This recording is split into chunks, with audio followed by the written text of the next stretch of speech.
నమస్తే సర్కార్ India news కి స్వాగతం. భద్రాద్రి కొత్తగూడెం జిల్లా అశ్వారావుపేట నియోజకవర్గ బీఆర్ఎస్ కార్యకర్తల సమావేశంలో హరీష్ రావు రేవంత్ రెడ్డిపై విరుచుకుపడ్డారు. సీఎం రేవంత్ రెడ్డి మాటలకు ఎక్కువ చేతలకు తక్కువ అని, సీఎం దగ్గర 3 శాఖలు ఉన్నాయని, విద్యాశాఖ, హోంశాఖ, మున్సిపల్ శాఖ ఈ మూడింటిలో కూడా అట్టర్ ఫ్లాప్ అయ్యారని హరీష్ రావు వ్యంగ్యాస్త్రాలు సంధించారు.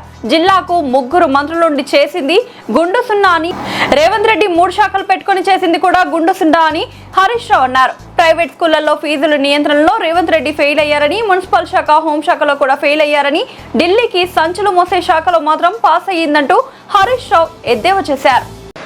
ఈయన ముఖ్యమంత్రి ఉన్నాడు రేవంత్ రెడ్డి, మాటలకు ఎక్కువ చేతలకు తక్కువ.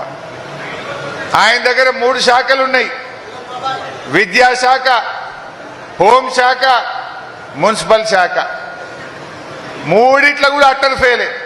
ఖమ్మం జిల్లాకు 3 మంత్రులుండి చేసింది గుండు సున్నా, రేవంత్ రెడ్డి 3 శాఖలు పెట్టుకొని చేసింది కూడా గుండు సున్నా. ఇవాళ విద్యాశాఖ మంత్రిగా ప్రైవేట్ స్కూళ్లలో ఫీజుల నియంత్రణ చేయడంలో రేవంత్ రెడ్డి ఫెయిల్ అయిపోయింది. మున్సిపల్ మంత్రిగా పారిశుద్ధ్య నిర్వహణలో దోమల బెడద నుంచి ప్రజల్ని కాపాడడంలో రేవంత్ రెడ్డి ఫెయిల్ అయిపోయింది. హోంశాఖ మంత్రిగా శాంతి భద్రతలు కాపాడడంలో, ఆడపిల్లల మీద అత్యాచారాలు జరగకుండా నిరోధించడంలో రేవంత్ రెడ్డి హోంమంత్రిగా కూడా ఫెయిల్ అయిపోయింది. కానీ ఒక్క దాంట్లో పాస్ అయింది. దేంట్లో చెప్తారా? బూతులా? వేలే 3 శాఖల్లో ఫెయిల్ అయ్యిండు, ఇంకొక శాఖ పెట్టుకుంటే బెస్ట్ ఏమో అని. అదేం శాఖ? ఏమంటారే? ఢిల్లీకి సంచులు మోసే శాఖ. అందులో మాత్రం పాస్ అయింది.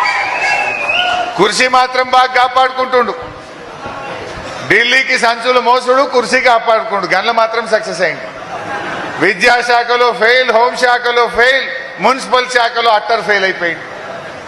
అంతకు మించి ఏమైనా జరిగిందా? అబద్ధాలు మాట్లాడడంలో, ప్రజల్ని మోసం చేయడంలో ఇవాళ ఆయనను మించినోడు లేడు.